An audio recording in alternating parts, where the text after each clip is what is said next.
going on, everybody? Welcome to another episode of the Viall Files Ask Nick edition. I hope you had a great 4th of July. I know I did. And thanks for still tuning in because, hey, it's summer. You want to get out there and you're still listening to podcasts. We appreciate you doing it. Thanks for choosing us. We have a great episode for you with some great callers, some great guests, and some, I like to think some pretty decent answers. And we also have a really great week for you. I know you guys have been asking for it. Natalie, the girlfriend everyone would love to have, but only I can, is on this podcast helping me break down The Bachelorette. Yeah. Thoughts and opinions straight from Natalie's mouth. I'm sure we'll have some fun conversations about us, but mostly just our takes on The Bachelorette. So the world exclusive of Natalie's podcast career debut is tomorrow. So check that out. And then on Wednesday, we got a really fun episode for you. Billy Boyd and Dominic Monaghan, you know him, you love him from Lord of the Rings and a ton of other movies. Just great, fun, smart, interesting guys. They have a new podcast about their friendship. We talk about friendships, talk about their experience. Just really fun, interesting guys. I could have talked with them for hours. And if you're looking for just really cool, fun, funny guys, be sure to check that out on Wednesday. So as always, thanks for listening to us, tuning in. Tell your friends, subscribe, all that fun stuff. Let's get to our callers. Question time with Nick. Let's ask Nick your sexy questions. How's it going? Good, how are you? Good, what's your name? I'm Sarah, I'm 30. How can I help, Sarah? I've been married to my husband for almost 7 years. My question is about some jealousy that I've noticed recently. Okay. So we've both always had a lot of close friends of the opposite sex, both before and during our relationship. My firm, I'm a lawyer, my firm recently transitioned to work from home permanently. So pre-pandemic, we were in the office full time, but now I'm just home. So I have some male coworkers who are around my age, and based on the nature of our job, we spend a lot of time on the phone throughout the day, like bouncing off ideas, sharing advice, like venting about work issues, and just like shooting the shit. Mm-hmm. Lately, there's been a few times, my husband works in the office full time. Lately, there's been a few times when he's come home and like I'm on the phone with a guy and he's made some comments that are like kind of suspicious or like accusatory. Like he'll say, "Who is that? Does he know you're married? Like, why are you talking to him?" Does he say it like aggressively, or is it more like, "So who's that?" Like, what? Yeah, it's not aggressive, but it's not just curious. Like it's a little bit. Sure. Like it gets me defensive. Yeah. Okay. And it's like pretty out of character because, like I said, we've always had like a lot of friends of the opposite sex. We've never been like jealous type people. And a lot of our close like couple friends are like, I was really close with the guy or he was really close with the girl. And now like we're all 4 friends. So we've always been like really comfortable with that. Based on like now being work from home, a lot of these people have like started at the firm during the pandemic. So there hasn't really been an opportunity for like me to meet them in person or for my husband to meet them. But a lot of them are like not necessarily people that I would need to meet outside of work. Like we're just like talking and like kind of like work friends. So we've talked about it and I feel like we talked the issue out pretty well. And like I've said, this is just like you talking to your female coworkers at work. The difference is I'm just at home and you might like hear it sometimes, but it's not like. So this has brought you guys are talking about the frustration you have. Yeah, for sure. And I feel like every time it comes up, we talk about it. And I feel like we talk it out well, but then like he just keeps doing it. And he acknowledges that like I'm right, that it's not like an issue. He trusts me. But he just like feels the need to do it. And I don't want to like, I feel like his behavior is irrational. I don't want to tell him that. And I want to like validate his feelings. But I also like, I'm stubborn and I'm not going to just stop talking to people that I want to talk to. I think that's smart. I mean, it sounds like you're trying to approach it in the most mature possible way, standing your ground, having your boundaries. I mean, obviously, he's your husband and like to your point, I'm assuming it sounds like you're trying to hear him out. You're trying to acknowledge his feelings, but at the same time, you're just like, this is work related, right? Like this is Yeah, not and, like like, you're we venting do- about personal things, are you?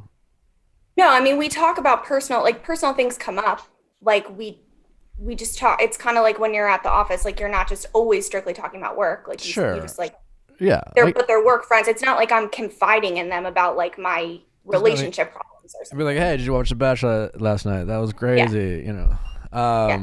So when you do talk to him, he doesn't necessarily. When you do talk to him about your frustrations, is your husband getting defensive when you talk about it? Yeah, not really. I mean, it depends what I say, but not really. It's kind of like I don't know, this is how I feel. That's kind of weird. And have you said, well, what could I do differently if I were to say I'll do whatever you want so that you stop making these comments? So because if you haven't noticed, husband, it's bothering me that you do this.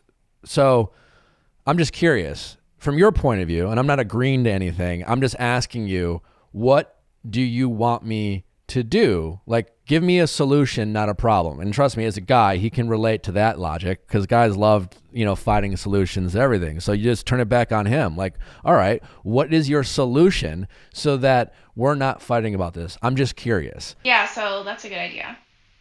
I never thought of it like that, to ask for a solution. It's more just like I'm questioning what is behind his feeling, and he's not really good at articulating that. He just says that Yeah, okay. And then it has, as we talk about a lot, he can feel whatever he wants, right? Clearly there's some, and I do that with my girlfriend. She gets DM'd all the fucking time. Like, I mean, I'm a huge Packer fan, and there's like fucking Packer players like in her DMs all the time, and she always tells me, but like, she has a lot of guy friends, and we've only been together for a period of time that like she had plenty of guy friends before we ever dated. So, and I'm not a jealous guy. I don't like telling her who she can and can't talk to. I love giving trust, even if it's not necessarily. I love just assuming I can trust, and if I happen to be disappointed later on, fine. And with that comes some nervous energy, and I've been like, so who the fuck is that? And it's always playful, but you're right. There's always a little bit of like truth behind it. There's always a little insecurity, right? And so it's fine that he's human, and that's certainly, if we're trying to flip it, is there a pro? Well, clearly he gives a shit. That's a win. But yes, just ask him how, like, it bugs me you do this. Obviously, you know that. I don't, but I'm curious, what do you want me, what can I do differently? What's your solution so that you stop doing this? Because it is starting to really bother me. It's making me feel like you don't trust me. And so what is your solution? So do you think, like, if it happens where like sometimes it's like 5:30, he's getting home, I'm still like kind of on the clock, or I'm like starting dinner and I'm still on the phone with somebody, I'm not going to just get off the phone when he walks in the door. That would be toxic, right? That would be toxic for you to be like, oh my God, I'm not doing anything wrong, but at the risk of getting my husband upset, we got to go. Because all of a sudden that gets fucking weird. Then it starts acting like you're doing something wrong. And as long as you're just being honest with yourself that like, I'm not, like, if this was happening at one, like to your point, I'm not even asking you to be like, oh, every day you get home, tell me all the conversations you had with any female, work or otherwise. And specifically, did you guys talk about what was on TV last night? Did you talk about anything not work related? I want to hear it all. Right? That'd be ridiculous. You guys are married. Like, that's silly, right? But something is triggering it for him, and you guys just have to try to work through that and identify that. And he needs to start providing solutions, not just griping all the time. He can feel how he wants, but I'm assuming he doesn't enjoy feeling this way, right? Right. And we're not the other day, you're not worried about him at all. I mean, some cynics might be like, oh well, it's always the cheaters who are making accusations.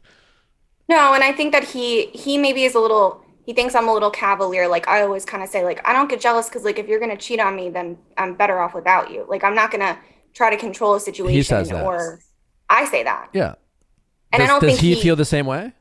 No, he doesn't love that. He appreciates he gets the logic of it, and I think admires it, but he's been cheated on in the past, and I feel like in that situation he suspected, but he didn't do anything, and so he feels like there you go. He could stop it. I feel like that's kind of silly, but I don't tell him it's silly. I get the logic, but he has to. I mean, you're a good looking person, you know, and he's gonna be like, of course, like I assume, regardless if it's true, that every single guy who has ever seen my girlfriend, if had the option, would want to, you know, do something with her. And shit, your husband should feel the same way about you. That's awesome that he feels so thankful to have you in his life, because every guy would be so grateful to have you, right? That's and if you can control that type of, it's a great thing to feel, but it also comes with a lot of, it requires a ton of trust, because if you assume everyone wants to be with your wife or girlfriend, then you're going to technically have to worry about everyone. But as they always say, he doesn't have to trust anyone else but you. I'm currently on the road right now visiting family, and I don't leave without my Theragun. Because, you know, it's stressful to travel or on the plane, and it's super portable. And it doesn't even matter if you don't travel. Theragun, you've heard me talk about it before. It's truly the best investment you'll ever make if you're someone who ever likes massages or gets massages, or just has high tension and you need to release it. Maybe you're exercising, you're getting into shape and your muscles are sore. It's so amazing. And the ROI in terms of like what you normally pay for regular massages versus what the Theragun costs, it's truly an amazing investment. Theragun is the handheld percussive therapy device that releases your deepest muscle tension using a scientifically calibrated combo of depth, speed, and power. I like to think of myself in bed like that. Perfect combination of depth, speed, and power.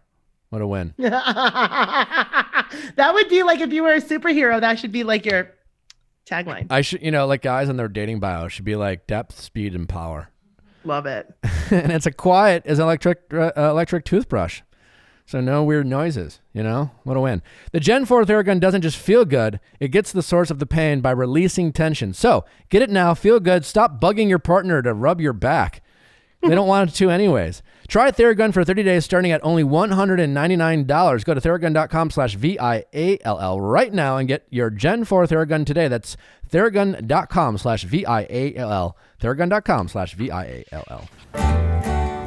When the weather gets warmer, the last thing you want to do is be all sweaty in the hot kitchen, cooking over a flaming hot stove. No, thank you, says everyone. But also, I don't exactly want to take out every meal either, because that's not healthy. That's why I'm obsessed with Daily Harvest. Daily Harvest delivers delicious harvest bowls, flatbreads, smoothies, and more, all built on organic fruits and vegetables right to your door. It takes literally minutes to prepare, and I love knowing that the food I'm eating is actually good for me. A peace of mind. You can't put a price on that. Daily Harvest never uses preservatives, added sugars, or artificial anything.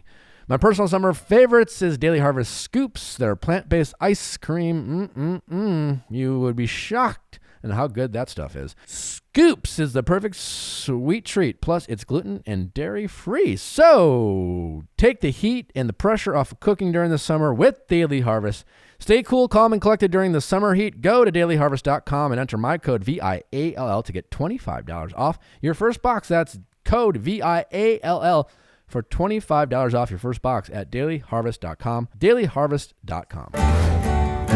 The other night I said something like, well, what is, like, I want to understand this. And he said, we're cool about everything. Like, just give me this. Give you like, what? Just let me have this. Like, let me feel this way. Like, basically acknowledging, like, maybe it's irrational, but let me feel this way.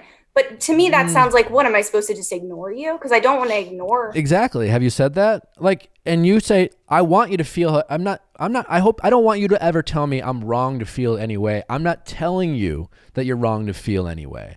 I'm just saying we both recognize that, especially if it comes to a slightly toxic feeling, and we've all been there, I just want to do something about it. And again, like your husband would be the first guy who doesn't love solutions to problems, because guys love fucking thinking of solutions to problems, especially when it's not theirs. But he's going to have to do it for himself too. What does he want to, why does he want to hold on to these toxic feelings? That's what he's saying.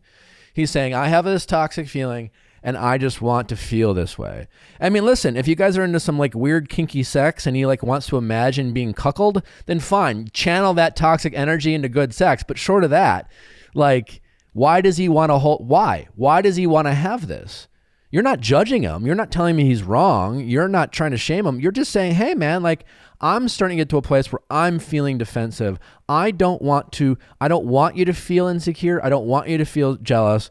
And when I need to conduct myself in a professional manner, and it would just be fucking weird for me to, do you want to walk in and hear me rush off the phone because I'm afraid that you're going to be worried that you heard me talking to Chad about like whatever legal documents we have to get done?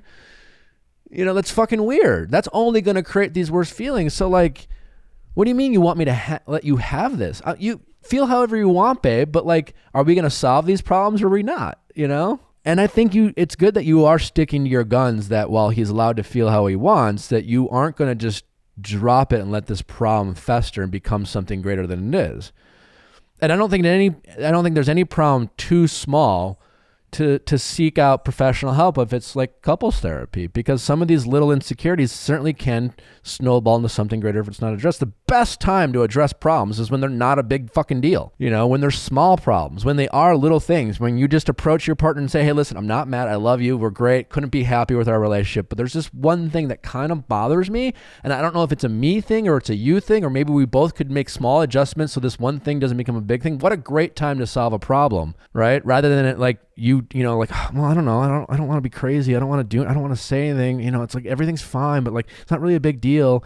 And then it's, you know, but it still bothers you. And then like 6 months later, you're like throwing shit in their face and just dumping all like your frustrations on a problem. So I think it's good that you are sticking to your guns and saying, like, this is not a huge deal. We're great. But like, this thing is like, it's not okay for us to just let this not be addressed. So I know, like you've said before, that jealousy is insecurity. So like, do you think it's possible that it's maybe by me being stubborn or not being willing to change my behavior, that's like, I mean, fueling insecurity? Based on what you're telling me, my guess, again, like I've said, yeah, it comes from insecurity, but it can come from someone's past relationships or present relationships. It doesn't sound like you're doing anything to justify real insecurity, but it makes total sense for someone who used to be cheated on, you know, especially if your husband was someone who's like chose to trust, right?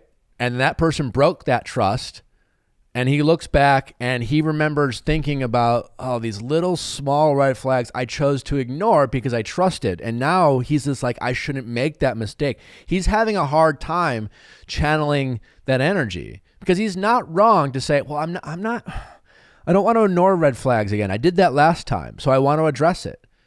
Again, every right to want. It's good that he's asking these questions. You don't want him to be thinking about this and not bring it up to you. So be thankful that he's willing to bring it up to you. He just has to do it in a more productive way, because how he's doing it is not very productive. So it sounds like it's coming from that past stuff.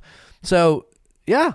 The fact that you were married, I think it's great that you are not defensive, that he is still not over something when it comes to a past relationship. And that happens all the time. Be like, all right, well, let's deal with it. Let's like, together, let's figure out. I understand. Like, hey, man, have you ever been cheated on, by the way? Like in high school. Okay. Well, I did not. All right.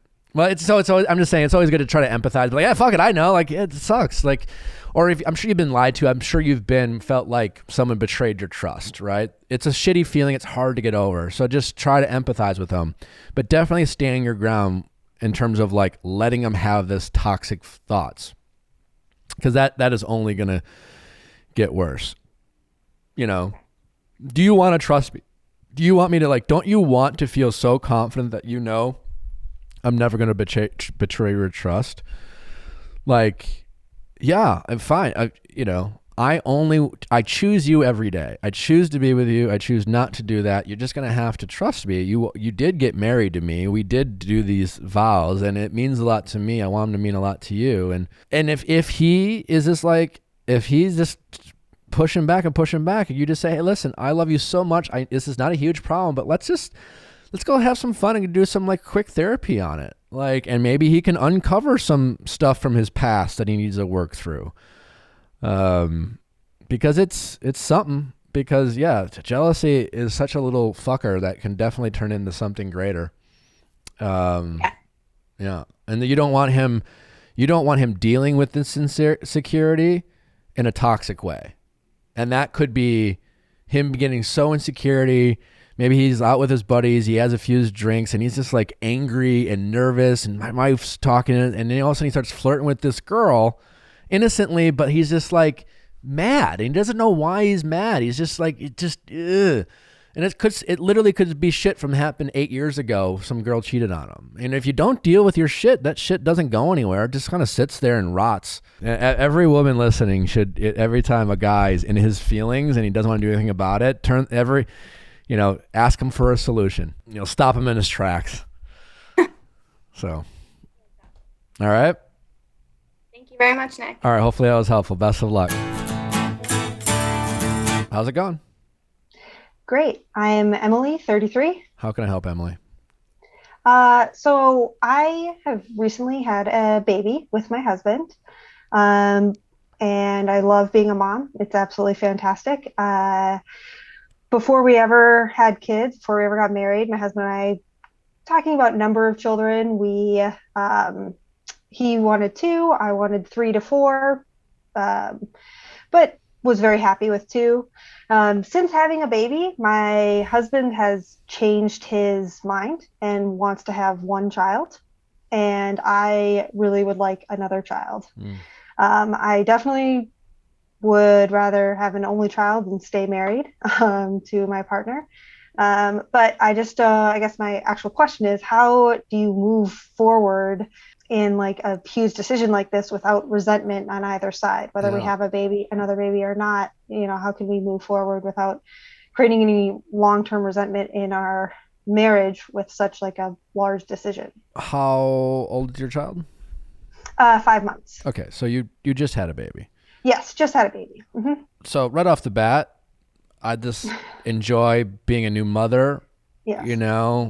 It's really early. I mean, it's only been 5 months, so parenthood must be very new and a lot going on. And I'm not a father. Obviously I have a lot of siblings, and I have friends who have kids, and it can be hard, as I'm sure you don't need me to say that, right? So just enjoy what you have so far. There's a good bet that like what you're both feeling right now is a result of all this new things going on with this new child, right? Right. It could easily change. I don't know your husband. I don't know if he's one of those guys like once he makes a decision, he never changes his mind. But I think at this point, all you should really say right now when it comes to having more kids is, I would like to have more, but let's just enjoy what we have right now.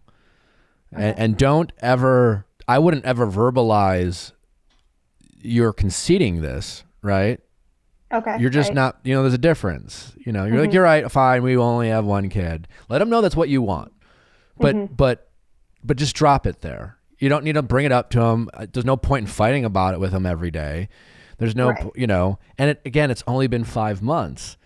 So short of you, like, you're not trying to get pregnant right now anyways, are you? No. Yeah. No. We do have some career, based on how our careers are. We're both in the military. We do have some considerations where if I don't get pregnant in the next 3 to 4 years, I would probably then age out of being able to get pregnant naturally myself. Are you saying that just biological clock type of stuff? Biological clockwise, yeah. That if I didn't get pregnant in the next couple of years, I would not be able to try again until I was, 40 or, where it starts to become a little bit more difficult.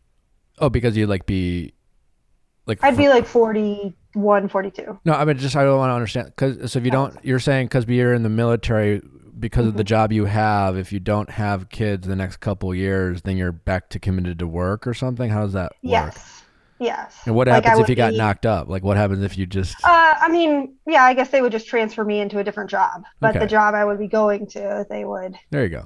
So, truthfully, anything's really on the table. Yeah, that's true. That's true. Right? I think that's the important thing. Yes. I understand, you sound like a bit of a planner, and you're in the military, so that might be... increase. I don't know. Maybe that's a generalization. That's not fair for people in the military. But I really just think right off the bat, you still like, even if that was the case, you have a couple years, right? But you're saying it's only been 5 months. Such a newborn, such a new experience. Just try to enjoy it. Don't concede that you've changed your mind. But he could, in a year or two, a 5-month-old is different than a 1-year-old, is different than a year and a half. He might bond with your child as more as the child, turns into like a human being rather than just like something that just sits there and eats, sleeps, and shits all the time. I don't know. I think we bond differently, and so just give it some time. I think you making us into something that you fight about all the time will only make him more resistant to it. That's really the only advice I have for you. But yeah, also like I said, things can change, and if you get knocked up in 3 or 4 years, I mean, if you guys decide in 4 years that you want a kid, and now you're just doing this new job, well, then you'll deal with that. Then you're just like, hey, having one more kid's more important than any job I have, and that's the decision we're going to make as a family.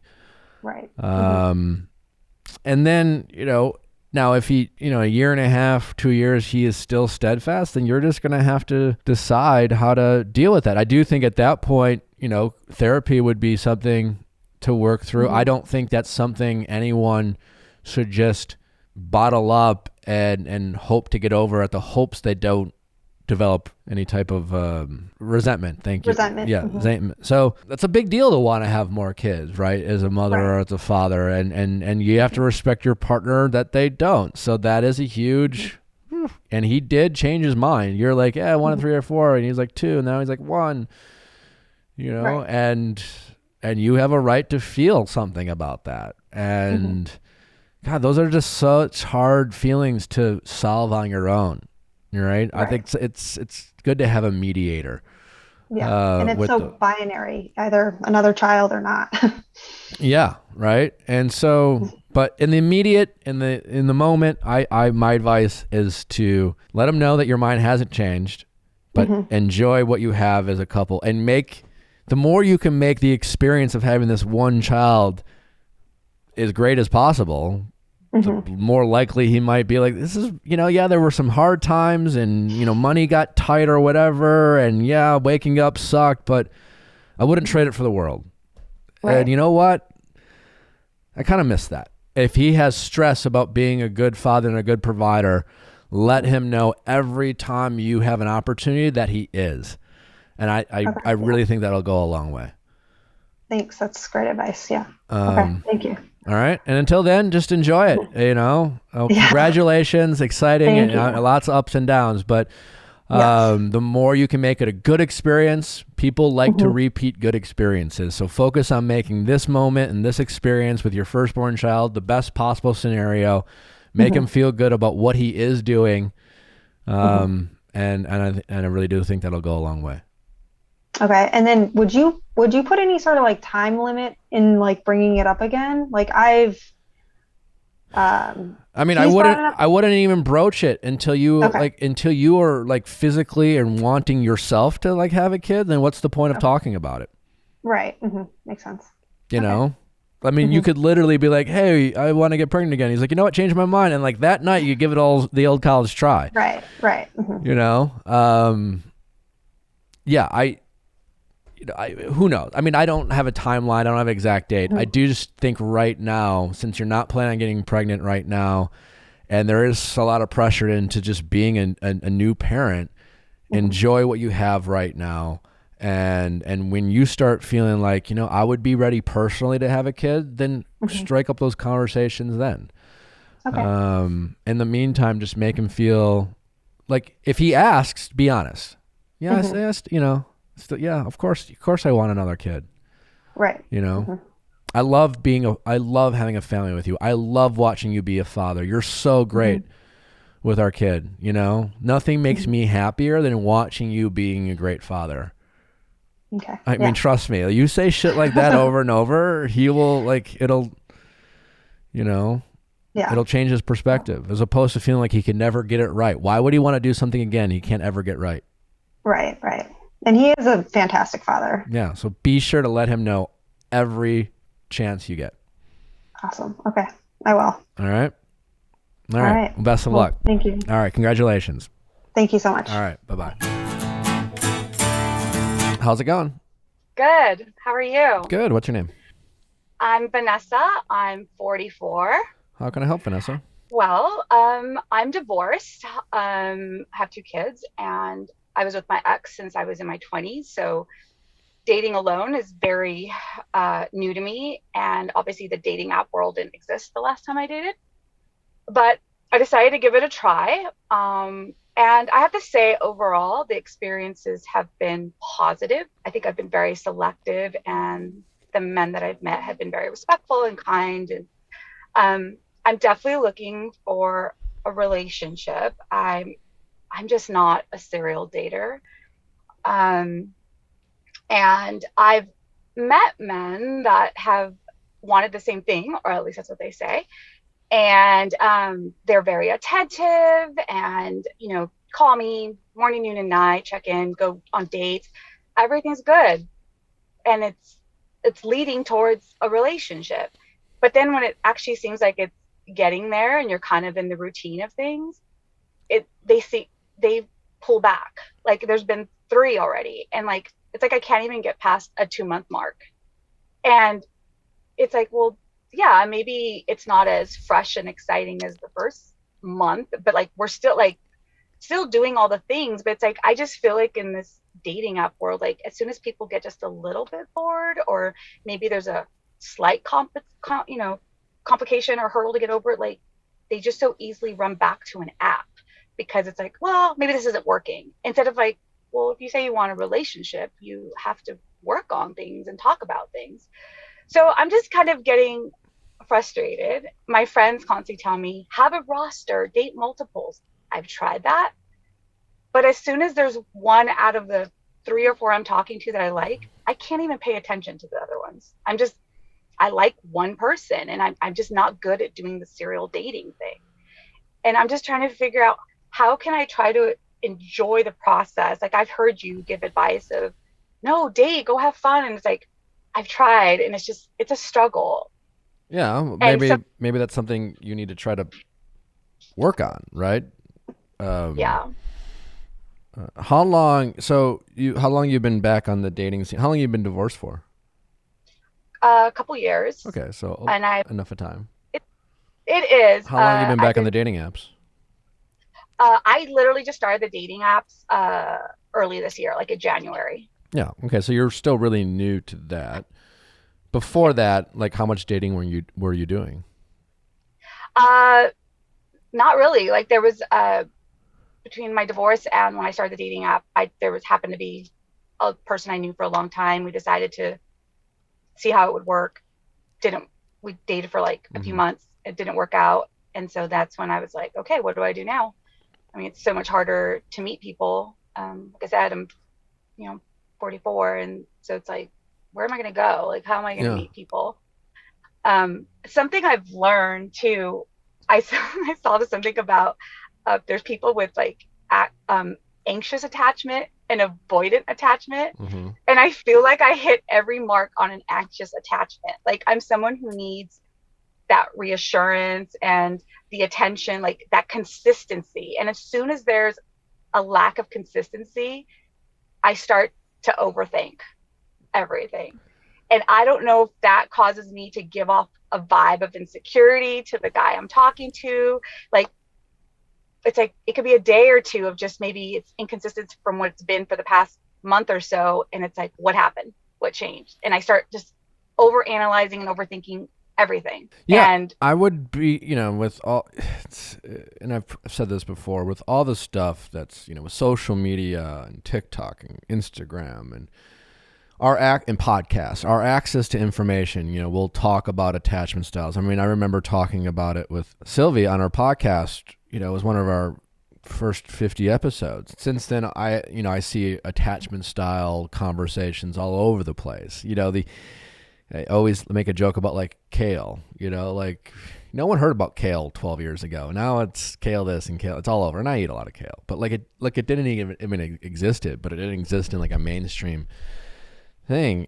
I only bring that up because I think just we really have to be careful about diagnosing ourselves, you know, especially you have the internet out there and you can Google it. It's no different than like going to WebMD and be like, oh, I got this. And it's like, no, you don't. You don't know. And I say that as someone who can be a bit of a hypochondriac and do that. So I think you got to be careful about that. Because then, and like you said, if you're an overthinker, you're going to ruminate, you're going to get in your head, and you're going to start thinking about all these things. I mean, I don't think it has, and maybe you are, I don't know. Talk to a therapist when it comes to stuff like that. But you just started on the dating apps, and there's a skill involved in a way, right? It's a crazy world. You have, all these matches, you have people's profile pictures, you have their bios. How do you distinguish who's who and who's worthy of your time and who's got what intentions, et cetera, et cetera. So it's overwhelming. Yeah, sure. It can be very overwhelming, right? So that, just that alone, your subconscious might feel like, I don't like this uncertainty. As someone who was married for a long time, good or bad, what you have is certainty, right? It's predictable. I'm going to wake up and be miserable with my husband, but at least right? And there's a comfort in that, right? I joke, but there's some truth to that. So, you say, well, I don't like stop calling it serial dating. It's just called dating. That is what dating is. Dating is just going out, having a cup of coffee, a drink, a dinner, whatever it is, and just it is an interview, right? Like, you don't think, oh, I don't want to go to an interview, but it is just think of it as like an opportunity to get to know someone with zero expectations after that. Like, meeting new people can and should be fun if you approach it in the sense of like, I'm just meeting people, right? Don't put all this pressure on yourself of like, could this be the guy? It's just, you're just meeting a guy, and maybe your only goal when you go on a date should be, maybe I'll just learn something new about somebody, maybe it'll be a fun story or a takeaway or an interesting story. You just met this person, right? But you're going in with already these built-in expectations on yourself, like, I hate serial dating. I don't want to do this, right? So then you'll go on a couple dates. You'll be talking to 2 or 3 guys, and I don't doubt like you'll start liking one of them, and I don't doubt that you will fixate on them. But just because you've decided that you've liked someone, right? And I'm sure if you listen to this podcast, you've heard me talk about this, doesn't mean you just stop asking questions. It doesn't mean you're like, oh, well, I know them, I'm going to start loving them, all that means is that, yes, it's good that you can like zero in on one guy, and all that zeroing in on one guy means is that these other guys are trying to they're not worth your time. And not no disrespect to them, you're just not that interested. That's great. Limit your options so you can focus on one. And then when you start focusing on the one, tell yourself, I'm still starting at ground zero. There's still so much to get to know, because you're right. You probably, and you're subconscious, and you're just like, oh, I like you. And we've been dating for 2 months, and you are probably building, first you're having expectations of yourself, right? Well, we should do this. We should do that. Oh, I gotta do this. I like you. Well, if I like you, we should do X, Y, and Z. And if we're not doing X, Y, Z, what does that mean for me? I don't want to, God, I have kids, and I'm not wasting I don't have all this time. And then all these like expectations you put on yourself, yes, some of those expectations, these guys are gonna feel, right? And in 2 months, it's not a ton of time. So I think you just need to get better at stop putting so much pressure on yourself when it comes to dating. Change the narrative in your head about, like, I'm not saying you're supposed to love dating, but try to find the benefits of getting to know people. Stop saying you hate serial dating. Dating is about meeting multiple people so that you could put yourself in a situation to avoid, getting divorced again if you are lucky enough to find someone you want to settle down with. And that is going to take time, right? I mean, you're as a married woman who got divorced, that as you got to know your husband, things changed, right?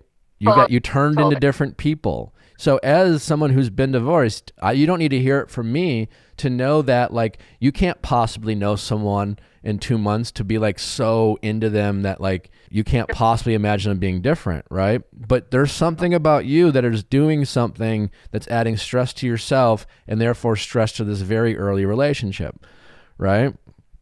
I think if you change your mindset, so you have this, I'm 40, 44, 43 or what, and you're putting all this pressure on yourself. That pressure, no doubt, is being projected onto the people you're dating on some level, right? And I'm not saying all of a sudden if you start changing your perspective, you're going to knock it out of the park every time. Yes, listen, part of dating in the first 6 months, yes, I think you just need to start being more okay with things not working out. I do think that if you take an approach and tell yourself, I like this person, but I still have a lot to get to know, and you set that kind of mind frame, I promise you'll get a different result. Because yes, how you're saying it, it's pretty clear that you give up a lot of your power early on when you decide you like one of these guys. Yeah, you called it. And that power differential, like they're feeling or whatever. And if you tell yourself, I like Eric, but I don't know Eric. I like what I know so far. I'm going to keep getting to know him. I'm going to keep having questions. I'm not going to drop everything I have to do. I'm not, like you say, hey, I like you. But I'm still going to prioritize the things I need to get done. My work, my kids, my life, my friends, all the things that I know that I have and value in my life that I know aren't going anywhere, that's still a priority, right? And so these new guys in your life are there to see, are they there to complement you? Are they there to add value to your life? And you still don't know yet, right? So when you get excited about these guys you're dating, that's great. Tell yourself, yeah, I'm excited. You can even tell them a little bit, but don't be afraid to be like, well, still, we'll see.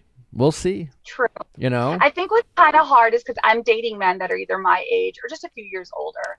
And even though I can know in my head, like, okay, I actually really like this guy, in experiences I've had so far, they're the ones who initiated and like led me down the path of like, so my gosh, I really like you. All the more reason for you to set the boundaries that you're not. But what's happening is that you're like, oh, I like him. They say, oh, I like you. And they try to define it or push things forward. And then them like initiating things, you stop checking it.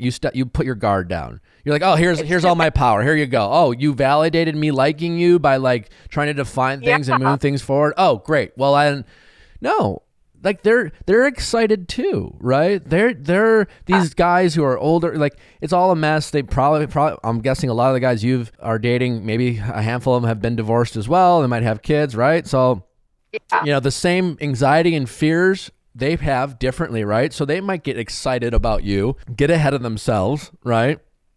Yeah, and then they make like a hard left all of a sudden. I'm like, wait, what happened? So when they do that, that's what a great opportunity for you to say, hey, I was expecting you to get excited about me. I'm excited about me too, but yeah, and I like what I know so far. Man, when you tell someone I like what I know so far, like their egos don't know how to process that. First, it's like, yeah, great. They feel the same. What do you mean so far? What do I like? So what do I have to do to, you know what I'm saying? Like their ego picks up on that, or they pick up on that, and then you're not doing it just to play mind games. It's a true statement. Yeah, but it's true. It is true, right? And then they won't get so like, oh, what do you mean so far? So I have more to prove. Okay, great. Yes. And then let me prove it, right? And don't fall trap to that game. Just it is a real thing. You don't know them, right? And take it slow. And when you get excited, like have the self-awareness to say, today was a good moment with this guy. I'm excited about this. We will see. Like eventually you're just going to like, in the first 6 to 12 months, everything you get excited about, it might not be real. And I'm not saying that to like have you be cynical and be like, oh, but that's just life, right? Like you think about all the times you get excited about things and then change your mind. Yeah. You're no different. Everyone can get excited, especially, when you're dating in your 40s, everyone's going to have this like self-consciousness about their age and if they're going to be liked and if they have kids, right? All of you have this, right? Like we all can be this way. And so you're dealing with all these things. So when people get excited, they want to share it. And then all of a sudden like, oh, fuck, I don't know, things are different, right? So just don't be afraid to say so far. and tell Okay. yourself that first, and I'm gonna don't remember that. and don't be afraid to tell them that. And I trust me, it's not going to work for everyone, but you will get Yeah. guys to say, "Oh, okay." But whatever you're doing is certainly projecting a level of overconfidence you have in the relationship, and your overconfidence is making these guys wonder if they feel the same. It's like, oh man, she really likes me. I don't want to hurt her feelings, and she's like all in. Yeah. She wants to spend all our time with me, and it's just like I don't know. Like maybe we should just pause and pull away. Yeah. So And it's like, what happened the first month? yeah, it was a great time, but like 4 weeks went by, and you're acting like this is going to be great. This is going to be perfect. We know everything about each other. Let's just start talking about and planning the future. And they're like, whoa, chill. Like, whatever. Like, Yeah. Okay. And like I said, like, I don't know if you're sleeping with these guys, and it's great if you are. It's also fine if you're not. But hookup culture can be messy, and hookup culture and having sex before you're defining the relationship can get messy. Like I did a poll on my Instagram. I was just kind of curious, and I asked my audience, which my audience is like 90% women, right? And I asked how many of you are having sex before you define the relationship, and like 60%, over 60% said, yeah, I'm having sex before I define the relationship. That's hookup culture for lack of that's essentially hookup culture. And then I asked the same audience, like, how many of you have ever felt like you got led on? How many of you had your feelings led on after having sex? And 80% said yes. Yeah. So, like, why is this surprising, right? You're unwilling to define anything and set boundaries, and yet, but you're having expectations of this relationship on your own, and then you feel disappointed. Like that's going to happen. And I'm not saying don't have sex. I'm just saying people need to start being realistic about what sex is in hookup culture. And hookup culture isn't a one night stand. Hookup culture is having sex with someone that you don't have expectations. It's unclear about their feelings. There's still a lot of confusion because you guys don't really know each other. There's not a lot of boundaries set. And if you do that, and people, and like people will be like, well, I told him I liked him, and he said he liked me too, and then everything changed. It's just like we are putting a lot of pressure on ourselves to live up to people's expectations. I also asked the same question, just like, do you judge people for having a lot of exes? And like 40% people said yeah, and that's people who admitted to it. Oh yeah. Right, and so that's probably higher, right? And so I'm just saying, I think as a society we don't want to feel judged. We know people are judging us. It's like, oh, why do you have 15 exes or whatever, Yeah. It's like, oh, what's wrong with you? You can't hold a relationship, right? So these people are like, well, I don't want to define anything because, well, I'll just say we were dating. You're not my ex, And so we're sitting here judging people. And all I'm just saying is early on, you need to like change your, perspective on your expectations of yourself, the relationship, sex, and stop confusing yourself, right?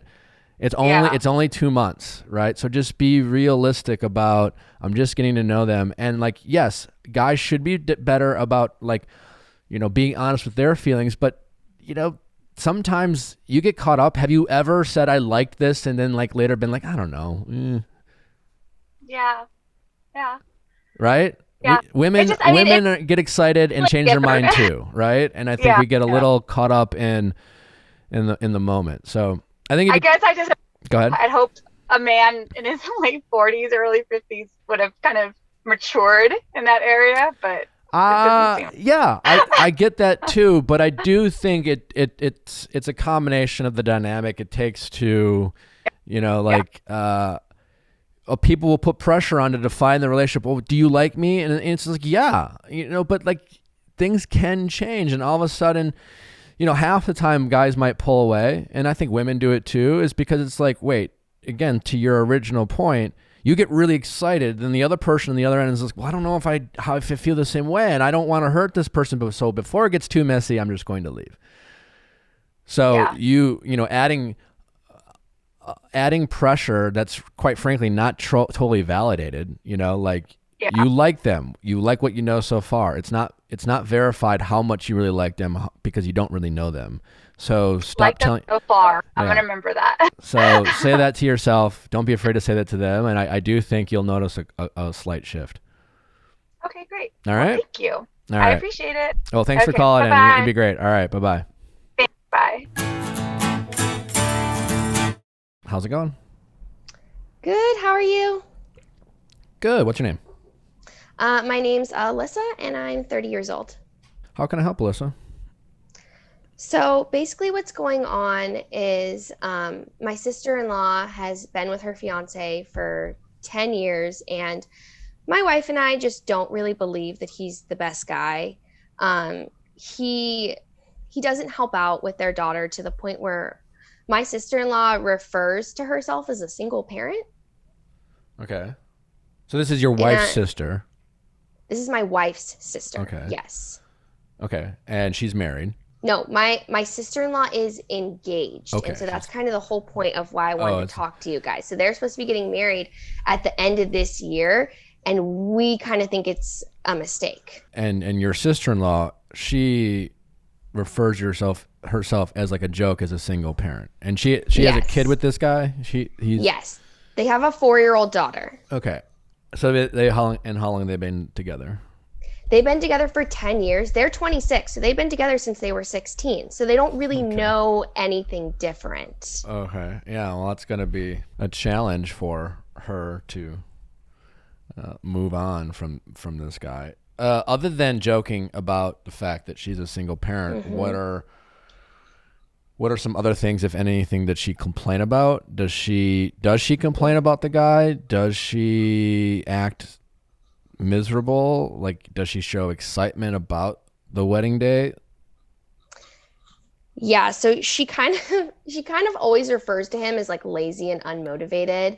And that's another thing that we're concerned about is like the wedding, she talks about it like it's a chore and just something she needs to get over with, and not like this like once in a lifetime thing that she gets to do. Okay.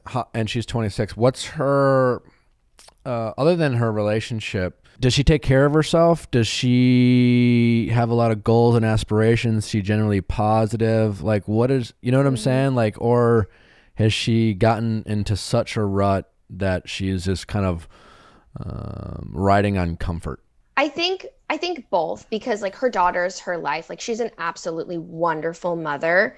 But when it comes to her relationship, she's just kind of, the wheels are turning and she's just going along with it because they've been together for 10 years. And, you know, this guy kind of messes up or does things like, for example, like he was an hour late to his daughter.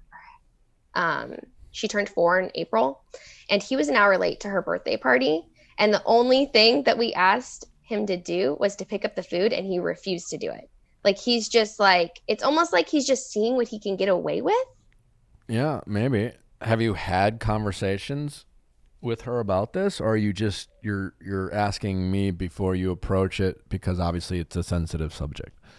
So like 4 years ago, because me and my wife have been together for 5 years. So like 4 years ago, there was an incident that happened. We were at dinner with them, and he made some racist comments, and we called him out, and we're like, that is unacceptable. Like, we're not here for that.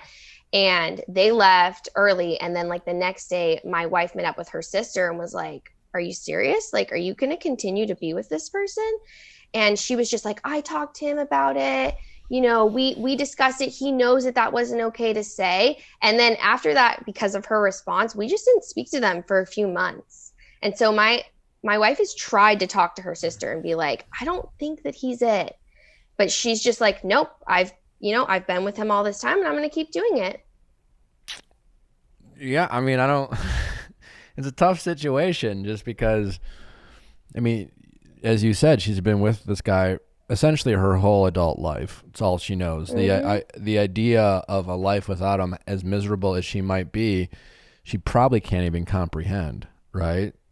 Mm-hmm. So there's a lot of fear and things like that. I mean, I've said, like, you know, comfort can be a great thing, but it's also a place where we, you know, lies like to hide, right? Like, it's, if you're really comfortable about something and you're not happy, you should look at the things you're comfortable with to find out like what it is you can change, because you're probably accepting a lot of lies and you're lying to yourself about your happiness because she's comfortable and she knows, right?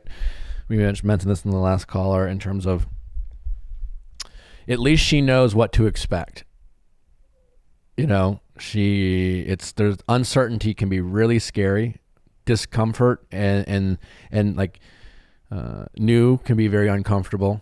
You know, changing the status quo, those are all things that she would have to deal with, right? If she chose to leave him. And that's such a foreign thing. I've always, you know, and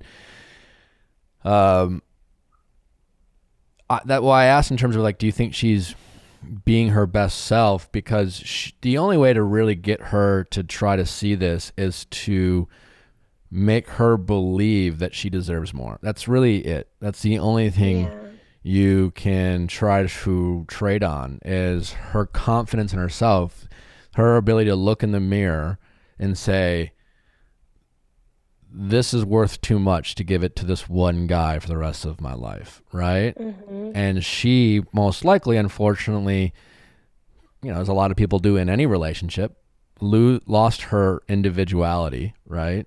She has her daughter, right? And so she wants to be a great mom. And you know, her actually having individual hobbies and whether it's getting into shape or whether it's career goals, like her, you know, putting more value into herself as an individual is probably the best way to do this, you know. But that, you know, like, how do you do that, right? In terms of like, hey, you're like, why don't you get a hobby? I don't know. What does she do for work? Is she a stay-at-home mom? Is she? No, she's a secretary for I don't remember the name of the. Does she like the job, or is it just a job? She does like it. Yeah, I think she feels like fulfilled doing that. But another thing is she works like 8 to 5, right? And he recently lost his job, and he's still not picking up their daughter from school or taking her to school. So the responsibility is still on her. And kind of what you were saying earlier, like she should focus on herself. She literally doesn't have time because she's so stressed, like caring so much. Yeah. I think all you can do, I mean, it's like the problem is, you know, it really can't be you. And her relationship with her sister now is what? They're best friends. You know? They're great. Okay, so it's good. Yeah, it's really good. And they're getting married at the end of this year, and we were kind of talking about it. It's not a secret to her, like to her sister, that we don't like him. Like, it's very well known that we think that she could do better. It's just kind of something that everybody knows but nobody talks about. And I'm like, maybe we should bring it up one last time. Well, sure, if you believe that sincerely about it, someone's got to be willing to be the villain. You know, everyone's just like, everyone knows. And sometimes I'm that guy in family or friend situations, and sometimes I even get a bad rep. It's just like, oh, you know, you're always the one who, it's just like, well, none of you fuckers say anything. You're all talking about it. You're all thinking about it. I hear you guys gossiping about it. So like, that's not being a friend. And like, don't be petty and don't be a gossip for the sake of being a gossip. But if you truly believe in your heart that this is going to be a mistake, or this person's at risk of hurting themselves, and by hurting themselves, I mean like just generally like accepting less than they deserve can, you know, hurt you over the long period of time, then you're going to, because she will be upset. She is going to take it personally. She's going to see it as not believing her, not trusting her, you know, not all these things, and someone's got to be the villain. And ideally, it always, you know, that's why they call interventions. Well, because it's not one person is the villain. If one person's the villain, then that person has the problem. Like, oh, it's just, you know, it's just Nick being Nick, you know, like, you know. But everyone's just like, no, actually, we feel the same way. Because you know how when people, a lot of times in fights, people will be like, and it's one of my biggest pet peeves, where people will be like, you know, I'm not the only one who feels this way about you. Everyone feels this way about you. And that's not even true. They just say it because they know it'll piss that person off. But that is a big fear people have, because like, wait, everyone feels this way? Then maybe I should do or change something about how I feel. So, but you got to do it in a place, ideally, you know, and it comes down to just saying, listen, whatever you're not happy with now, it's only going to get worse. it will not get better. So Yeah. whatever you want, we'll support you. We will love you. Obviously, you know how we feel. Our only concern is our love for you. But if nothing else, please think about the fact that whatever you're unhappy with, it won't get better. Whatever you're hopeful that will change, won't. You know, I always say, like, how do you figure out whether you should stay in a relationship or leave? And people like make a list of things you like and don't like. And yeah, sure, you can do that. But have her, ask her to, you could be literally say, like, you should make a list of things that you're grateful for to have him in your life. Things that, and things that you're hopeful for. And she should make a list of, like, I hope he starts doing this. I hope he does that. I hope he does. And things that, what is he grateful for? I'm grateful that he is, wears t-shirts on Tuesdays, or, I don't know, or grateful that he, and maybe there's things that you're not aware of. Like maybe she'll be like, he always 45 minutes out of the day, he spends time with our daughter and he makes her so happy. And I am grateful for that. And that might be a real thing. I don't know, but she should make that list, because the things that you're grateful for are the things that will be harder to find with anyone else. Those are the things. When you're grateful for something, you really appreciate it and you value that. And that's a thing that you will have to give up if you move on. And just because you are grateful for some things doesn't mean you should stay in a relationship. It just depends on what those things are. But the things that you're hopeful for is a recognition of things you're not getting. You don't have them. And hope, while a great thing, isn't necessarily to have a lot of in a relationship, because hope is predicated in this idea that you don't know something. Well, I hope this happens, and I'm hopeful because I don't have all the information, right? I have a little bit of information, and what I'm hopeful for is that the information I don't have is the thing I'll realize that I'll get, and this might happen. I'm hopeful. Like, who knows? Who knows what the future could hold? But in relationships, we have a lot more information than we don't have information. And in fact, she has 10 years of information about this guy. Mm-hmm. So you just have to try to make her see it in a way that's not threatening to her value, right? It's not attacking. And so, try that. I don't know if it's going to work. I don't know if she'll actually make this list, but like those are things like, but the biggest eye-opening thing that she might listen to is whatever you are. Like, I'm not here to tell you if you're happy or not, because if she's happy, whether you or your wife like him, if she's happy, then she's happy. Do we think it's better if it's just my wife, or me and my wife, or there's a third option, or me, my wife and their mom? Listen, the more the merrier, especially when it comes to, it's a balance. I don't have the answer. I don't know. I mean, I could guess. I can more people feels like an intervention, and then it's a numbers game. Then it's like 3 or 4 against 1. So there is that element. And if we're trying to not have her get defensive, that is a drawback to that. On the flip side, when you have more people saying like, hey, just be careful, then it might be more eye-opening. So, it depends on the relationships. I don't know your specific relationship with her. Do you think your specific relationship with her adds any additional value that doesn't already just come from your wife? That's the question. I kind of do, actually. We're really close. Yeah. So there you go. So like, if you think there's a unique relationship you have with her, like as a friend, as a sister-in-law, then you add value. But if you're just like your sister-in-law's wife, then maybe everything that might come, that's for you to decide, and then the mom, what's that relationship look like? I have different relationships with different siblings. Some of my siblings I'm really close with. There's always love there, but sometimes it's just like, Nick's just going to be Nick. And I'm just triggering for some of them, just because they just assume I'm always going to come with some sort of judgment or criticism. And whether that's true or not, they just have that. And so if, you just have to be aware of the perception of the relationship, So how triggered is she going to be, and how quickly can she say, well, you just don't like him because of what happened, blah, blah, blah. No one talks about kind of what happened all those years ago. So it's kind of like if we brought it up, I don't think that would be like at the forefront of her mind, even though it's kind of, we're aware of, oh yeah, like this is kind of what triggered the initial not liking him. It wouldn't be like, oh, you don't like him because he said this X, Y, and Z like years ago, whatever. Like she would just be like, maybe open to listening. It's hard to say. Yeah.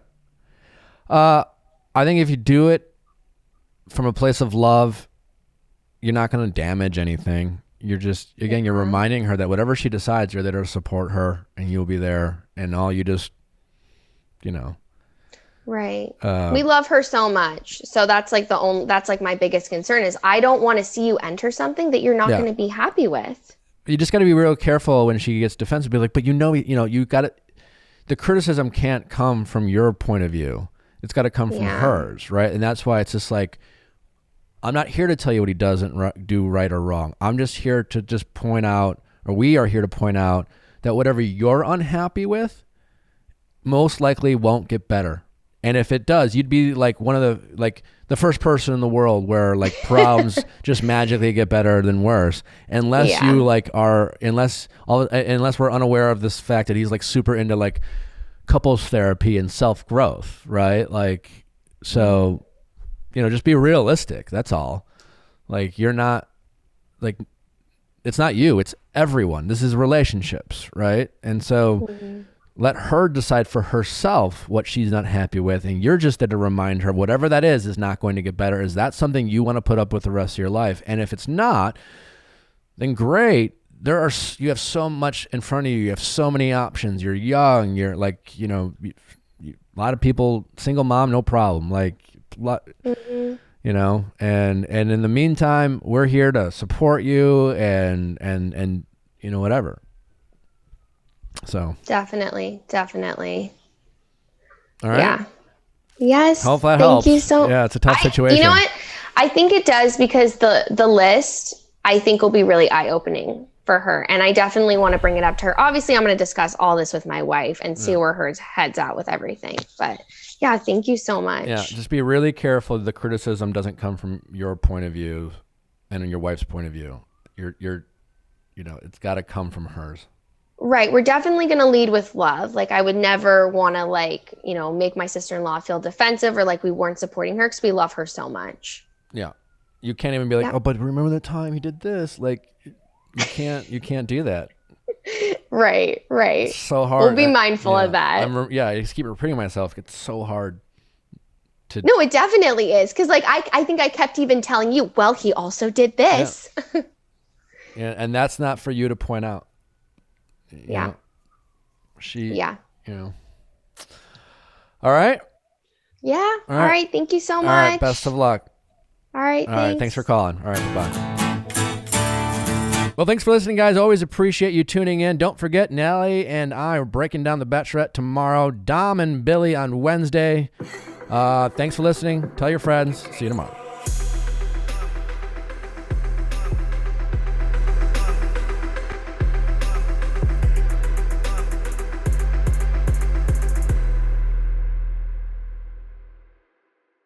Hey guys, thanks for watching. Before you go, make sure you like, subscribe, and ring that bell so you don't miss any future videos like our Tuesday Bachelor recaps and Wednesday celebrity and expert interviews. See you next time.